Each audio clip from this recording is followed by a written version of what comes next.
പാമ്പാടുംപാറ ഗ്രാമപഞ്ചായത്ത് 1-ാം വാർഡിൽ വയോജനങ്ങൾക്ക് നൽകുന്ന കമ്പിളി പുതപ്പിന്റെ വിതരണം നടന്നു. ഗ്രാമപഞ്ചായത്ത് പ്രസിഡന്റ് ജോസ് തെക്കേക്കുറ്റ വിതരണോദ്ഘാടനം നിർവഹിച്ചു. ഏറ്റവും ആദ്യം ഗ്രാമസഭകൾ പൂർത്തീകരിച്ച് പദ്ധതികൾ നടപ്പിലാക്കി തുടങ്ങിയ ജില്ലയിലെ ആദ്യ ഗ്രാമപഞ്ചായത്താണ് പാമ്പാടുംപാറ. വയോജനങ്ങൾക്കായി നൽകുന്ന കമ്പിളി പുതപ്പിന്റെ പഞ്ചായത്ത് തല ഉദ്ഘാടനം കഴിഞ്ഞ ദിവസം പാമ്പാടുംപാറയിൽ നടന്നിരുന്നു.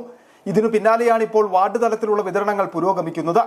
1-ാം വാർഡിലെ ഗുണഭോക്താക്കൾക്കുള്ള കമ്പിളി പുതപ്പിന്റെ വിതരണം ഗ്രാമപഞ്ചായത്ത് പ്രസിഡന്റ് ജോസ് തെക്കേക്കുറ്റ് നിർവഹിച്ചു.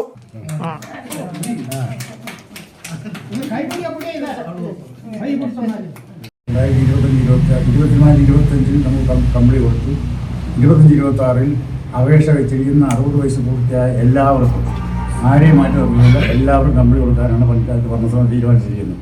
അതിന്റെ ഭാഗമായിട്ട് ഇന്ന് 1-ാം വാർഡിലേക്കുള്ള കമ്പിളി കൊടുക്കുകയാണ്. അതിന്റെ ഉദ്ഘാടനം ഗ്രാമപഞ്ചായത്ത് അംഗം ആരിഫ് അയ്യൂബിന്റെ അധ്യക്ഷതയിൽ ചേർന്ന യോഗത്തിൽ മുൻ panchayat president Shihab Eettikkal, standing committee chairman Sini Santhosha, panchayat ജീവനക്കാർ തുടങ്ങിയവർ സംസാരിച്ചു. വരും ദിവസങ്ങളിൽ ബാക്കിയുള്ള വാർഡുകളിലും വിതരണം നടക്കുമെന്ന് ഗ്രാമപഞ്ചായത്ത് അധികൃതർ വ്യക്തമാക്കി. City vision, Nedumkandam.